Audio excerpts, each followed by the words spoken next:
Šajā svētdienā uzsākam jaunu raidījumu ciklu Es ticu. Tas veltīts vērtībām, kas veidojušas un arī veido mūsu dzīvi. Ar vārdiem Es ticu sākas viens no svarīgākajiem tekstiem kristietībā – ticības apliecinājums. Šie vārdi ir vienojoši ne tikai kristiešiem, bet arī cilvēkiem, kas vienkārši tic labajam, tic kaut kam augstākam. Pirmo šī cikla raidījumu mēs veltīsim lielajam gavēnim. Kaut palikusi tikai nedēļa, ir vērts atskatīties uz to, kas noticis, un pārdomāt, vai neesam pieļāvuši kādas kļūdas. To saprast mums palīdzēs Romas katoļu baznīcas Rīgas arhibīskaps metropolīts Zbigņevs Stankēvičs. Lielais gavēnis aizsākās ar pelnu trešdienu.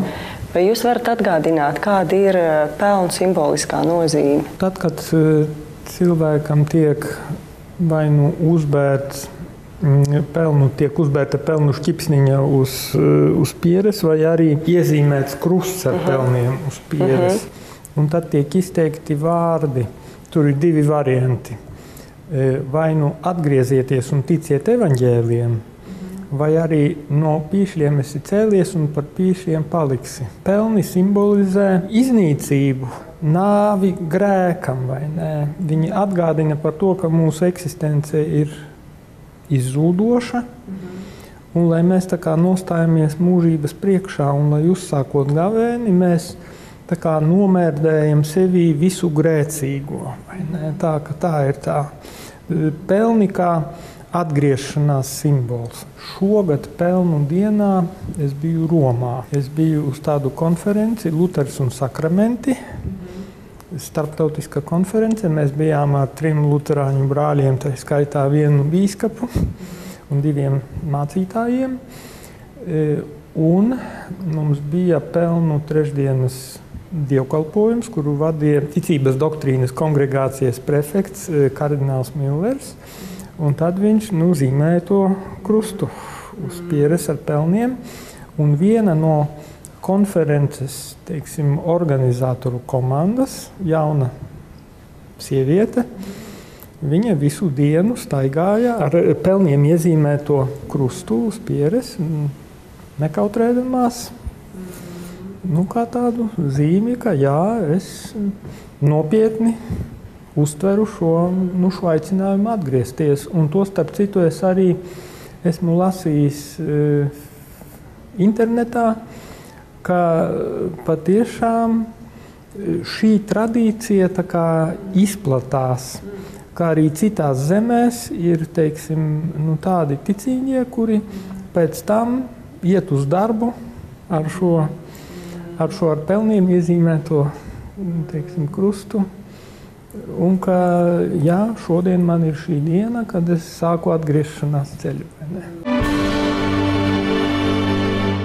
Sakiet, vai ir iespējams uzrakstīt tādu tā kā recepti vai instrukciju, kā pareizi gavēt? Ir ieteikumi attiecībā par gavēni, bet visas nianses mēs noteikti nevarēsim tur tā kā ielikt kaut kādu likuma rāmjos, vai ne?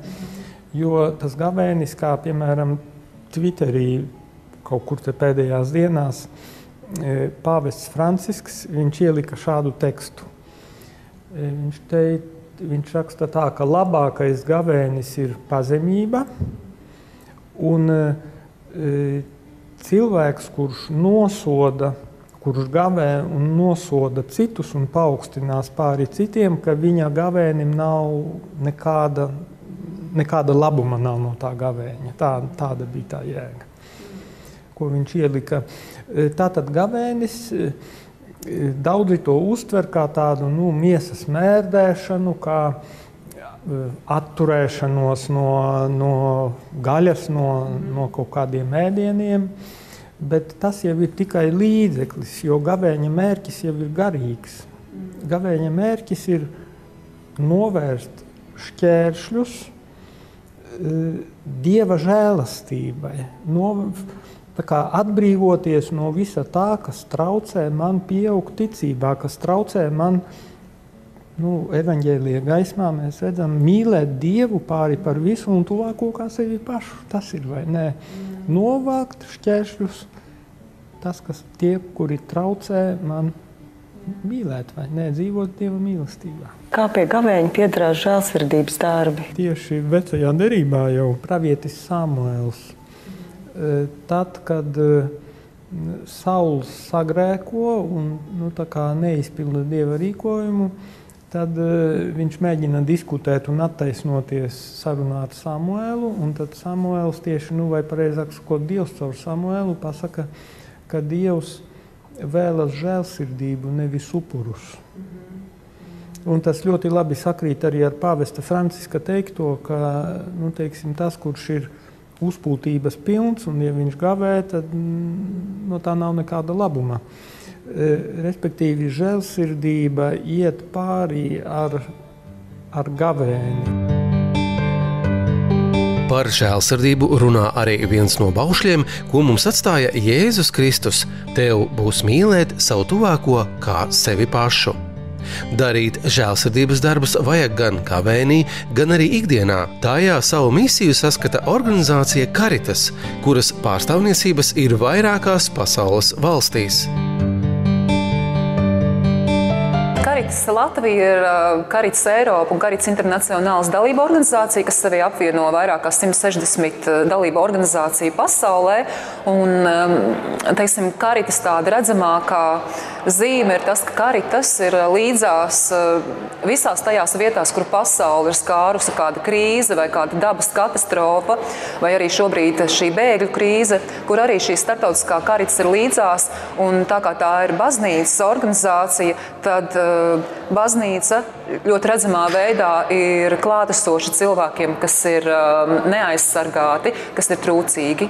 Caritas Latvija draudžu līmenī ir tātad draudzēs Caritas grupas, kur ticīgie cilvēki draudzes ietvaros apzina līdzcilvēku vajadzības, vai tas ir pašā draudzes iekšienē, vai arī ārpus tās, un tuvāk mīlestības garā viņiem palīdz.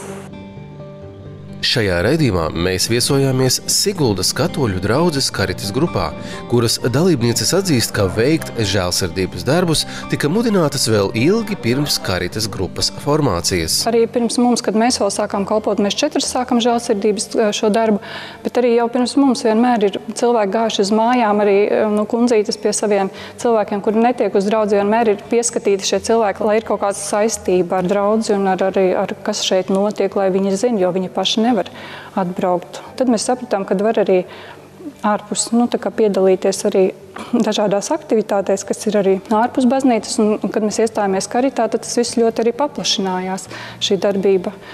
Jo tad arī mums pašiem bija iespējas veikt apmācības un semināriem, braukt rekolekcijām, un arī iesaistam ļoti vairāk arī draudzes cilvēkus, tīpaši bērnus, kad ir kāda svētki vai pasākumi, tad viņi gatavo arī zīmē zīmējumus, gatavo paciņas priekšpansionātiem un mājām. Tie cilvēki, kuri netiek uz draudzi, iesaistās visa draudze, jo tas jau ir tas mērķis, lai arī draudze iesaistītos vairāk. Dievs mūs pieņem tādi, kādi mēs esam, un tas dod spēku ikdienā iet un darīt un iepriecināt citus cilvēkus.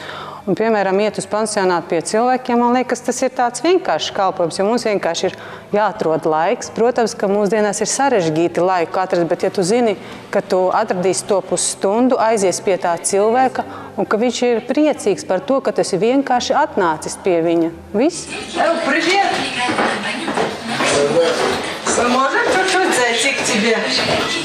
Заходи. Ну, тебе только чуть-чуть, может быть, это вот.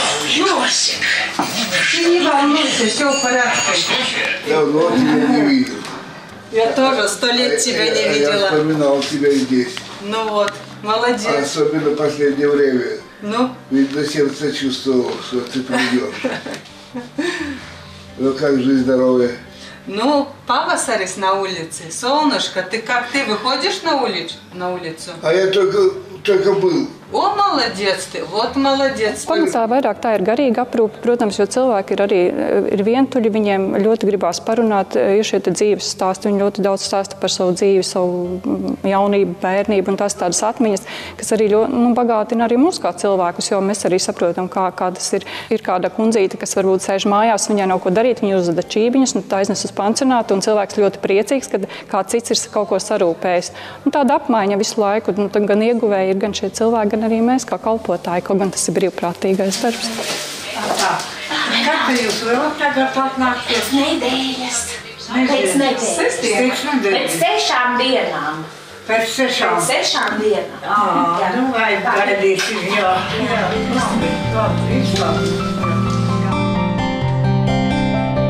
Mēs arī būtu ļoti priecīgi, ja iesaistītos vairāk cilvēku šajā brīvprātīgā darbā, jo Latvijā varbūt tas nav tik populārs, kā tas ir ārzemēs, un arī mēs ļoti priecātos, ja vairāk cilvēku, jo tas ir apusējs gandarījums, cilvēki arī no tā ļoti iegūst. Siguldas Karitas grupas dalībnieces liecina, ka šis brīvprātīgais darbs negribot ir kalpojis arī kā evaņģelizācijas pasākums. Mums bija viena tante, kas bija pansionātā, un tur bija tā, ka mēs gājām pie vienas katolietes, bet bija blakus, kā saka, gultā viena, kas bija neticīga, un viņa bija ļoti negatīvi noskaņota pret visu.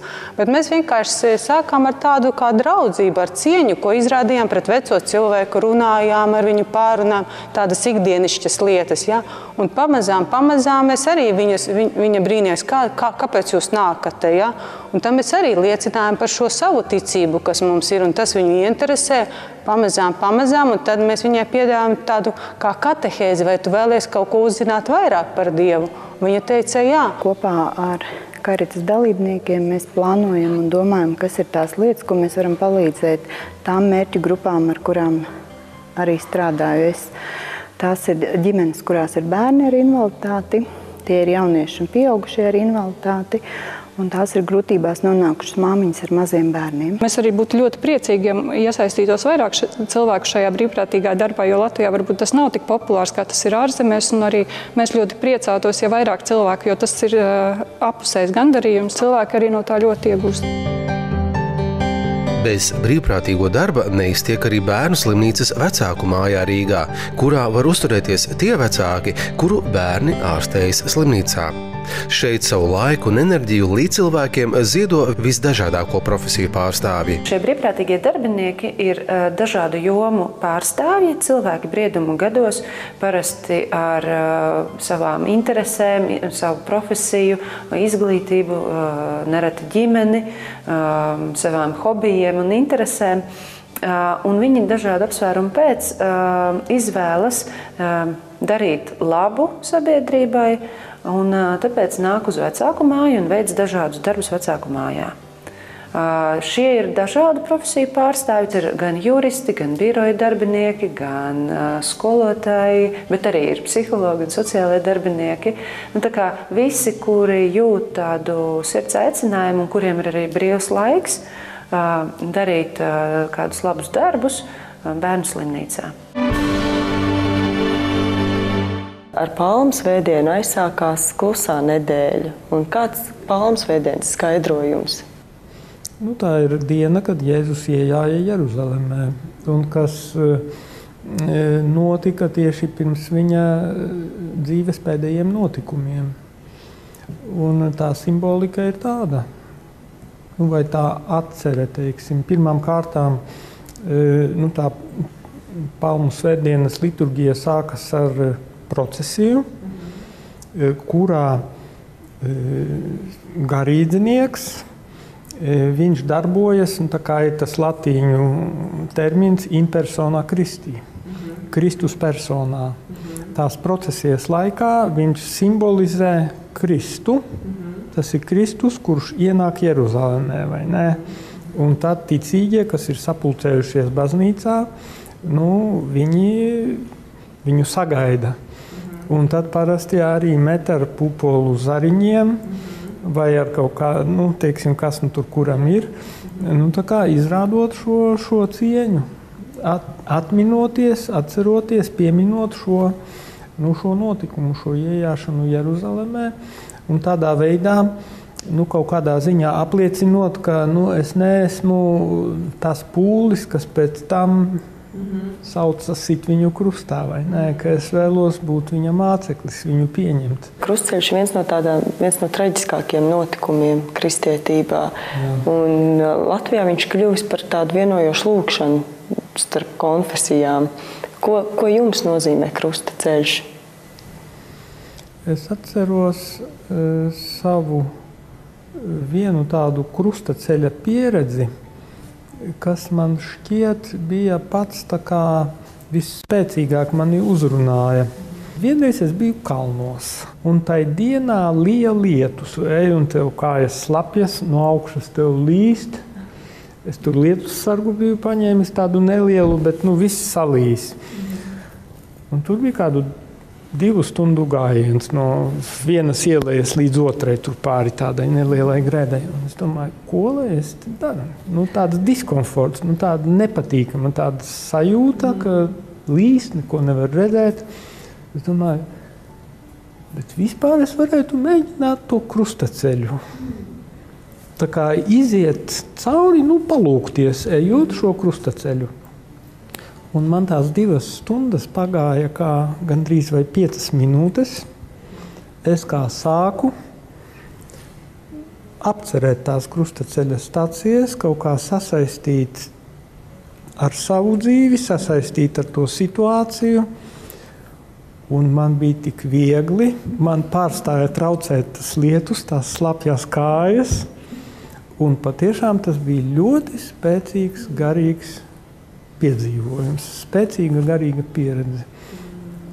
Iziet krustaceļu, piedzīvojot tā kā pretišķības kaut kādas, jā. Jo katrā stacijā tur ir paralēlas ar mūsu dzīvi. Tur var katru staciju sasaistīt ar mūsu dzīves reālijām. Tā ka tā ir tradīcija, kura kaut kura 14. gadsimtu, cik atceros, pirmie tie mēģinājumi bija, bet ap 18. gadsimtu, kad tas jau ir noformējies, tajā pašreizējā 14 staciju komplektā.